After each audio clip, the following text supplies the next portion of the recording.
तो पाकिस्तान के हमलों पर हिंदुस्तान की जनता क्या सोचती है, वो किस तरह से पाकिस्तान की इस कायराना हरकत को देखती है, ये भी आपको सुनवाते हैं।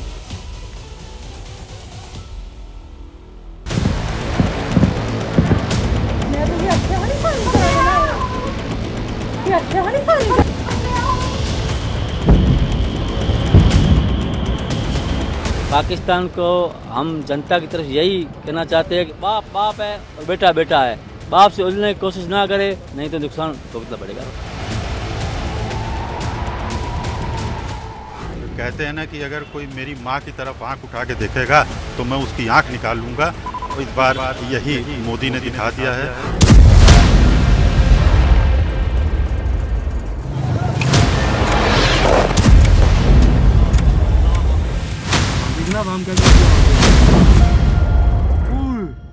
जो बदला इंडियन आर्मी ने लिया है ये जबरदस्त बदला था और कई पुश्तों तक इनको याद रहेगा, इन पाकिस्तानियों को, कि इनकी हैसियत औकात क्या है।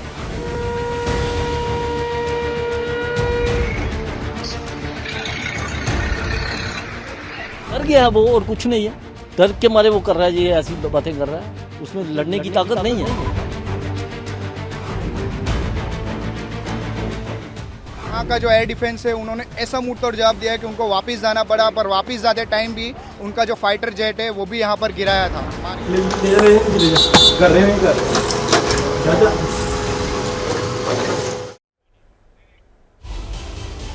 पाकिस्तान की कायराना हरकतों का हिंदुस्तान बार बार मुंह तोड़ जवाब दे रहा है। बार बार पाकिस्तान को एहसास करा रहा है कि हमसे जो भी टकराएगा वो कैसे चूर चूर हो जाएगा, लेकिन पाकिस्तान है कि मानता ही नहीं।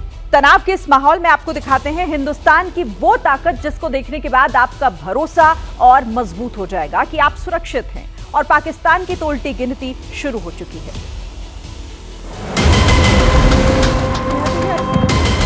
पाकिस्तान ने छेड़ा है, लेकिन हिंदुस्तान अब पाकिस्तान को छोड़ेगा नहीं। ये तस्वीरें बताने के लिए काफी है कि पाकिस्तान अगर गलती करेगा तो भारत हर बार का पलटवार सूद समेत लेगा। बदले की इस लड़ाई में अब आगे क्या होगा? क्या अब युद्ध होगा? पाकिस्तान जैसी कायराना हरकत बार बार लगातार कर रहा है, उससे भारत के सामने युद्ध का विकल्प खुल गया है। भारत पहले ही साफ कर चुका है कि पाकिस्तान ने उकसाया है, इसलिए अब उसकी खैर नहीं। If there is an attempt at further escalation by Pakistan, it will be responded to in an appropriate domain. अगर युद्ध हुआ तो यही होगा, पाकिस्तान मिट्टी में मिल जाएगा, और इसकी वजह है हिंदुस्तान का पराक्रम, वो ताकत जिसके सामने पाकिस्तान युद्ध क्या लड़ेगा, कुछ घंटे भी टिक जाए तो वो ही उसकी उपलब्धि कहलाएगी। सबसे पहले हिंदुस्तान की शौर्य शक्ति देखिए। हिंदुस्तान के पास 14 लाख से ज्यादा सैनिक, 2229 विमान, 513 लड़ाकू विमान, 899 हेलीकॉप्टर, 4201 टैंक, करीब 1.5 लाख बख्तर वाहन, 293 पोत, 2 विमान वाहक पोत, 18 पनडुब्बी और 13 डिस्ट्रॉयर हैं। पाकिस्तान के सैनिकों की संख्या हिंदुस्तान से आधी से भी बहुत कम है, तो बाकी ताकतों की तो तुलना ही नहीं की जा सकती।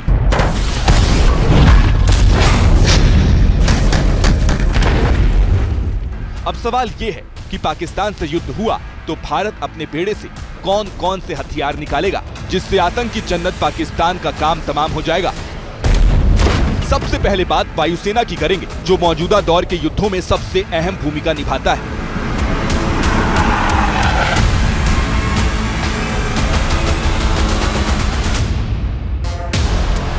राफेल, ये नाम ही काफी है। फ्रांस से खरीदे इन लड़ाकू विमानों में ट्विन इंजन जेट है।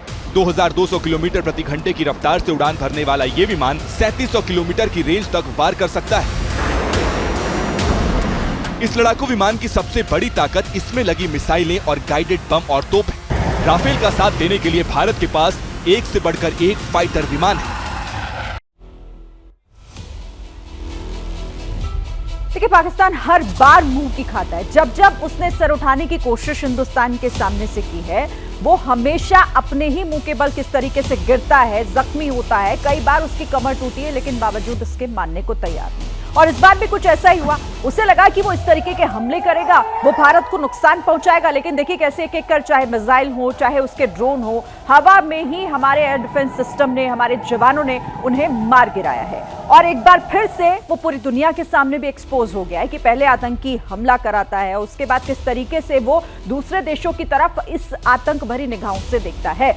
और भारत तैयार पहले भी था, आज भी है और हमेशा रहेगा, क्योंकि बात जब देश की सुरक्षा की होती है तो हमारी सेना किस तरीके से सामने वाले को जवाब देना जानती है, ये एक बार फिर से साबित हो गया है।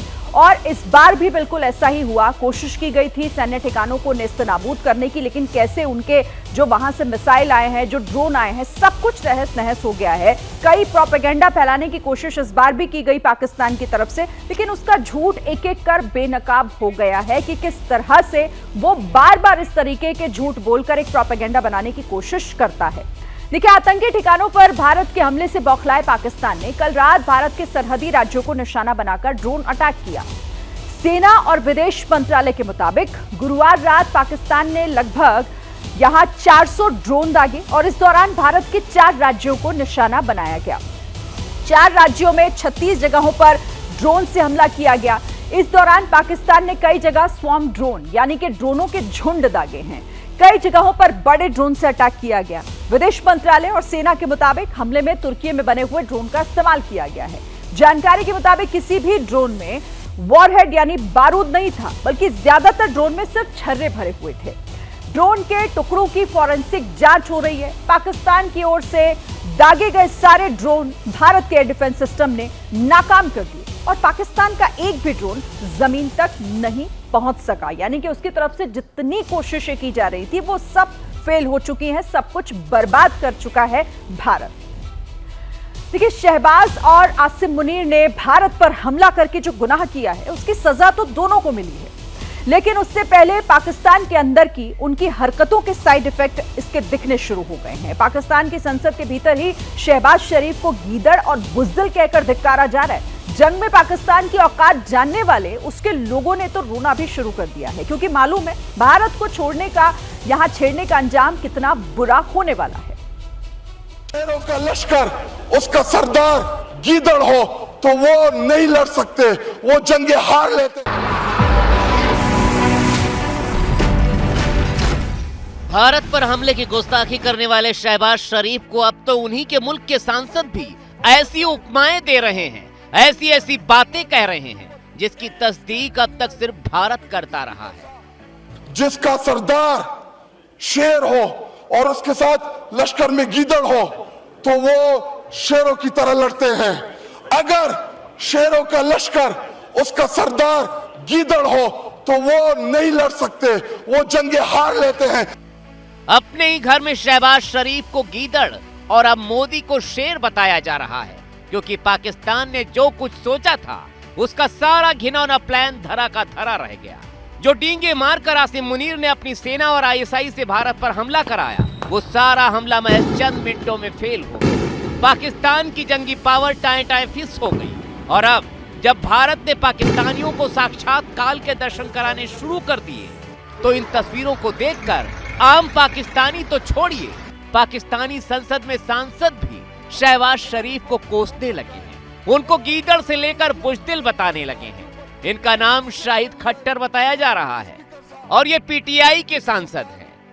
कि हमारा लीडर जो कौमी लीडर होता है या जो वज़ीर आज़म होता है वो आईना होता है, वो फेस होता है, उसकी तवक्को है कि हमारी सियासी क़यादत वो दलेरी के साथ मुकाबला करेगी। जी, वाइंड अप करें, जुम्मे का टाइम है। आखिरी 2 मिनट दे जी। लेकिन जब आपका वज़ीर आज़म, जब आपका लीडर बुज़दिल हो, वो मोदी का नाम ना ले सके, उसको आप क्या पैगाम दे रहे बॉर्डर पे लड़ने वाले जवान? डर के आलम की पाकिस्तानी संसद से आई सिर्फ यही तस्वीर नहीं है। कल भी पाकिस्तान की संसद से शहबाज शरीफ और नाकारा आसिम मुनीर की बुज़दिली में लिपटा सबूत आया था। आतंक के खिलाफ भारत की पंजाब तक पहुंची बारूदी कार्रवाई देखकर पाकिस्तान के सांसद भी समझ चुके हैं कि अब शहबाज और मुनीर से कुछ होने वाला नहीं है और इसीलिए भरी संसद में शहबाज शरीफ की पार्टी के ही सांसद ताहिर इकबाल ने ऊपर वाले से रहम की गुहार लगानी शुरू कर दी, रोना शुरू कर दिया था कि भाई बचा लो। हमारी कमी है, हम मजबूर हैं, हम गुनाहगार हैं, तू हमें माफ कर दे। हम तेरे आगे सर झुकाते हैं, माफी मांगते हैं। नहीं, इसमें दो राय नहीं है मौला कि हम बड़े गुनाहगार हैं, लेकिन तेरी रहमत बहुत वसी है।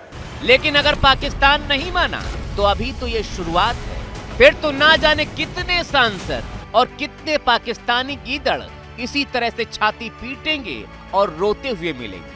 और बहुत से ऐसे भी होंगे जिन्हें रोने और छाती पीटने का भी मौका नहीं मिलेगा, क्योंकि अब छेड़ा है तो भारत छोड़ेगा तो नहीं।